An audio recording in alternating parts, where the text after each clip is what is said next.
there is not a war between Israel and Gaza. We are not fighting against Gaza and we are not attacking Gaza. We attack the Hamas. Hamas is a terrorist organization which presently dominates Gaza and is in full control of Gaza. But what we try to do is to reach out for all the centers, their hide places, they control headquarters, the storage houses of equipment, of missiles, the launching bases of the missiles, and to destroy them. So we are not aiming at Gaza. We don't have a war with the people living in Gaza which are not involved in terror. What we try to do, which is not very simple because this is a big city and they are hiding inside the city for precisely the purpose that they will not be identified. But we have to do it, and we will do it, and we will reach out for them, and we'll bring justice to them. There will be ground forces. There's no question about it. We want to move into the high places of the Hamas.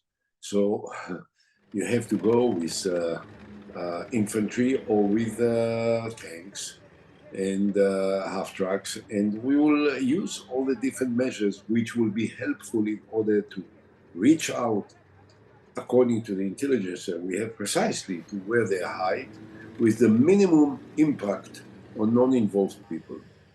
This is an attempt to destroy an terrorist organization identical in many ways to ISIS that has started a war against innocent people in our side, civilians.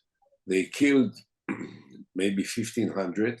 They raped women and girls. They killed and strangled and shot in the head babies. And they cut heads. They beheaded many children and young people and very elderly people. And we have to reach out for them and try and stop them forever. So this is what we try to do. Now, there are all kinds of measures, including ground forces, in order to accomplish this purpose. But that's what we do. And of course, it may expand depending on the reaction, depending on the needs, depending on the circumstances on ground. It can expand. I don't rule out the possibility. We'll try to limit it to this main purpose. They are held by Hamas.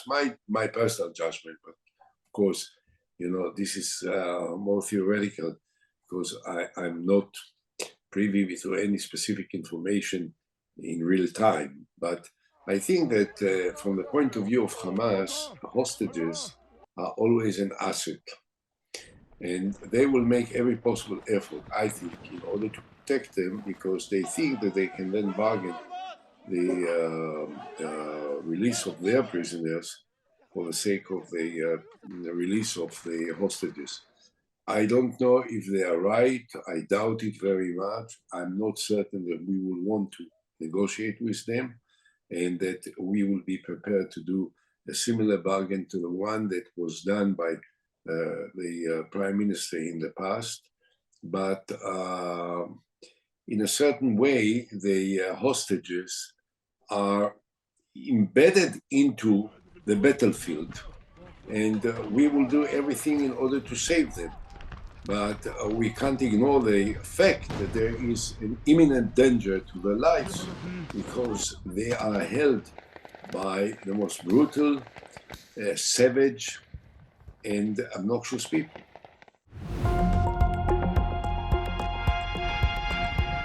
Well, I think that mostly because there is a very sensitive matter of identifying the bodies. Which body belongs to which part of that was cut off and you need to bring them into the burial, and there should be a funeral. So I think that these are sensitive matters which must be dealt with very delicately, and that's why perhaps the government doesn't show pictures, because this is something that is also very sensitive religious-wise, according to Jewish tradition. I heard from people that were there. I heard from people that were there, and they saw it in their own eyes. And this is ISIS. This is ISIS. Hamas is nothing but a terrorist, murderous organization. That's what Hamas is. And that's how it should be treated, and that's how it should be dealt with, and that's how we are going to deal with it. I don't know more than what has been published. So I don't want to refute it. I don't want to confirm it. If you ask me on the basis of what I know for a long time, there is no question that Hamas is financed, is operated, and is inspired by Iran. Now, to what degree they were involved in this specific operation, what was the degree of the Iranian involvement in the original planning of this operation, I don't know, but as I look at it, Iran is a culprit, is part of this. Iran is sabotaging the entire Middle East in different ways, with terrorist actions, with support of terrorist organizations, with support of Hezbollah in the north, with support of Hamas and the Islamic Jihad in the south. And believe me, and they were applauding and celebrating in Iran when this happened. So there is no doubt about the role that Iran plays. What were the specifics of their involvement in this particular event? I don't know, but without the support of Iran in the first place, Hamas would have never been able to do what they did.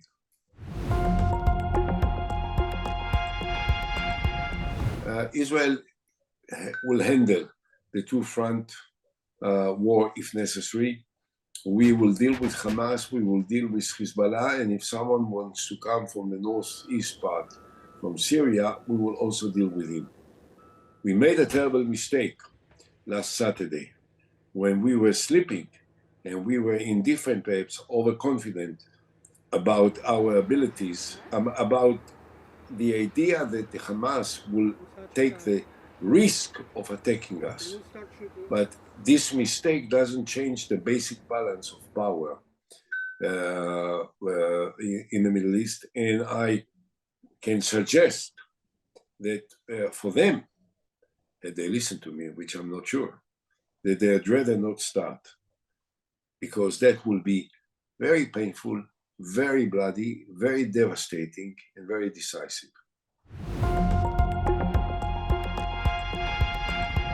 Well, in a certain way, you can say this has been an intelligence failure, because, the intelligence didn't caution us or alerted us that something of this nature is going to happen.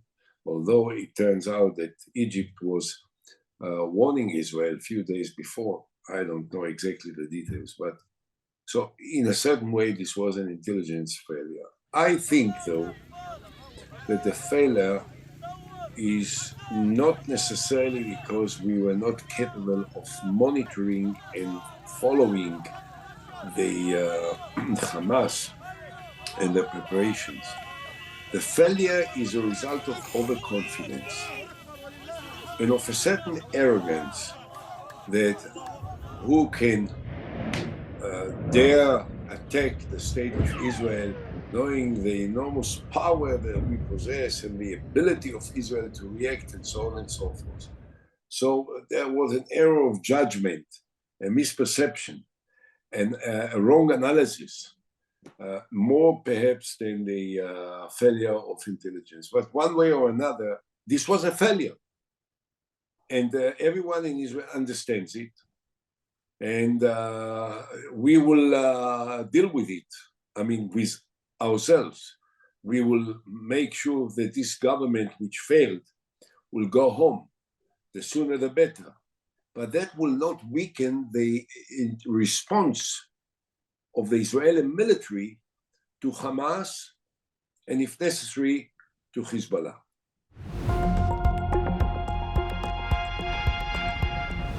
Had you been asking maybe someone from your government, but not necessarily also your government, someone from America or Great Britain or Europe or any place, what do you do with ISIS?